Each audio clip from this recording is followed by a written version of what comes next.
श्री वृंदारण्य विहारिणी विहारी लाल की जय। परम पूज्य श्री भाई जी महाराज की जय। परम पूज्य श्री राधा बाबा महाराज की जय। परम पूज्य श्री भाई जी महाराज के प्रवचनों एवं लेखों के इस श्रृंखला में प्रस्तुत है आज का विषय, भगवान के आने में देर नहीं। परम पूज्य श्री भाई जी कहते हैं, श्रद्धा और विश्वास पूर्वक भगवान को पुकारें तथा इतना आर्त भाव रहे जो भगवान को द्रवित कर दे और उनकी कृपालुता पर परम विश्वास रहे। प्रार्थना करने मात्र की देर है, फिर उनके आने में देर नहीं है। एक बार की बात है कि महामुनि दुर्वासा दुर्योधन के यहाँ गए। स्वागत सत्कार हुआ।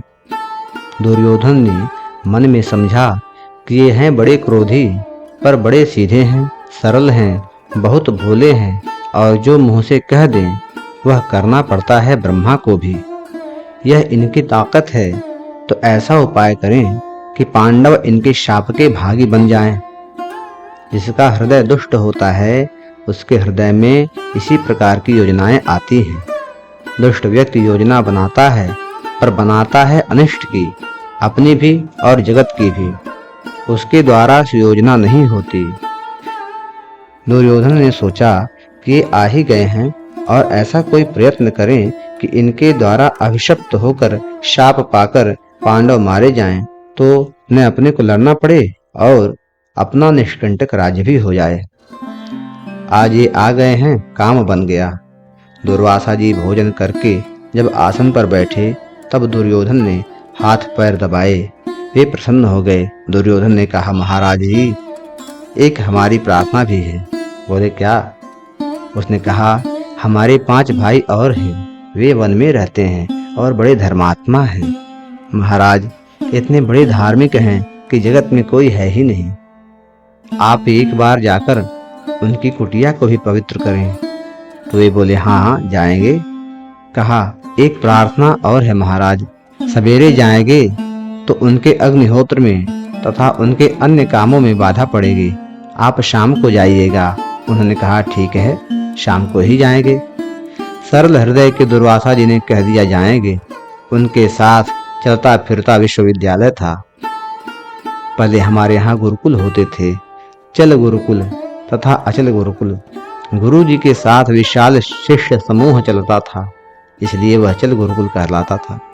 अचल गुरुकुल भी थे, जैसे सांदीपनी आश्रम। दुर्वासा जी के साथ थे 10,000 विद्यार्थी। दुर्वासा जी शिष्यों के साथ युधिष्ठिर महाराज के पास अपराह्न काल में पहुंचे। महाराज, आइए, स्वागत है। पैर धोए, अर्घ्य दिया और आचमन कराया। महाराज, भोजन? दुर्वासा जी बोले, अच्छा, हम नदी तट से संध्या करके आते हैं, शाम हो गई है, तब आकर जीमेंगे। वे तो चले गए। इन्होंने पीछे से द्रौपदी को बुलाया। बोले, द्रौपदी, क्या होगा? द्रौपदी बोली, महाराज, मैं तो भोजन कर चुकी हूँ।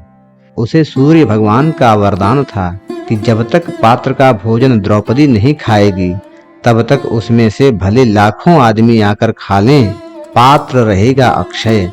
किंतु जब द्रौपदी खा लेगी तो उस दिन पात्र में से और भोजन सामग्री नहीं मिलेगी। द्रौपदी क्या करती कि सभी को भोजन कराने के बाद अतिथियों की, अभ्यागतों की तब तक बाट देखा करती। अपराह्न काल में बाहर खड़ी पुकारती कि कोई भूखा हो, किसी को अन्न चाहिए, वह आ जाए।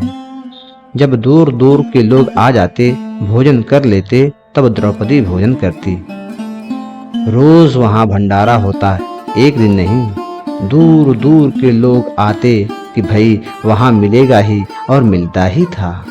किंतु आज तो द्रौपदी भोजन कर चुकी थी। बोली, महाराज, मैं तो भोजन कर चुकी, अब कोई सामान तो वहां है नहीं। धर्मराज ने कहा, अब क्या होगा?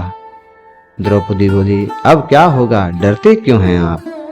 मेरे श्री कृष्ण कहाँ गए? धर्मराज बोले, वह तो द्वारका गए हैं ना। बोली, द्वारका नहीं गए, याद किया, श्री कृष्ण बचाओ। बस तैयार, मानो खड़े थे वहीं पर और आकर बोले, कृष्णा, मुझे बड़ी भूख लगी है, कुछ खाने को हो तो दो। द्रौपदी बोली, भगवान खाने को तो नहीं है, इसीलिए आपका स्मरण किया है। आज भोजन को लेकर बड़ा ही संकट आ गया है। भगवान बोले कि देखो भाई, विनोद का अवसर होता है, मैं तो भूखा खड़ा हूँ और तुम मुझसे विनोद करती हो। वह बोली, महाराज विनोद नहीं, सचमुच खाने को नहीं है। वे बोले, ला अपनी बटलोई तो ला। द्रौपदी बटलोई लेके आई। भगवान ने देखा एक पत्ता साग का, तुलसी का या किसी चीज का उसमें लगा था। भगवान ने पत्ता उठाया और कहा, तू कहती है कि नहीं है, यह तो सारे विश्व को तृप्त करने के लिए पर्याप्त है, क्योंकि इससे तृप्त होंगे विश्वात्मा। जय हो प्रभु। सारे विश्व के आत्मा तृप्त हो जाएं, विश्वात्मा फिर क्या। भगवान ने उस साग का एक पत्ता खाया और खाकर कह दिया कि सारा विश्व तृप्त हो गया। कहने भर की देर थी कि सारा विश्व संतृप्त हो गया। उधर 10,000 विद्यार्थियों सहित दुर्वासा मुनि नदी में सूर्योपास्थान कर रहे थे और उन्हें डकार आने लगी। सभी के पेट फूल गए और सब आपस में एक दूसरे को देखने लगे। दुर्वासा जी ने कहा, अब यहाँ से भागो। भगवान के कहने पर जब भीमसेन और सहदेव जी दुर्वासा जी को बुलाने नदी तट पर गए, तब उन्हें भीलों ने बताया कि महाराज वे तो एक दूसरे रास्ते से भाग गए हैं। यह है सकाम भक्ति में भगवान पर एकांत विश्वास।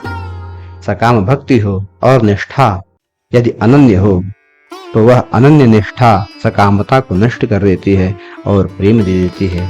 आज के प्रकरण में बस इतना ही। अगले प्रकरण में अगले विषय के साथ उपस्थित होंगे। तब तक के लिए जय जय श्री राधे, जय जय श्री राधे, जय जय श्री राधे।